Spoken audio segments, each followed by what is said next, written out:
జల్సాలకు అలవాటు పడి motor cycle దొంగతనం చేసిన వ్యక్తి అరెస్ట్. 1,80,000 విలువైన 5 మోటార్ సైకిళ్లను స్వాధీనం.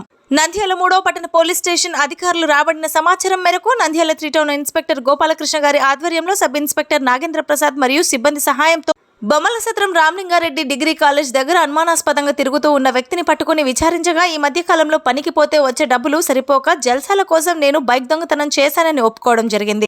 అతని దగ్గర నుంచి దొంగిలించబడిన 5 మోటార్ సైకిళ్లను రికవరీ చేయడం జరిగింది. ఈ బైకుల్లో 3 3 టౌన్ పరిధిలోకి సంబంధించినవి, 2 తాలూకా పరిధిలో దొంగిలించబడినవిగా గుర్తించి రికవరీ చేయడం జరిగింది. వీటి మొత్తం విలువ సుమారు 1,80,000 ఉంటుందని అంచనా. అనంతరం తదుపరి చర్య నిమిత్తం ముద్దాయిని జ్యుడిషియల్ రిమాండ్కు పంపించడం అయింది.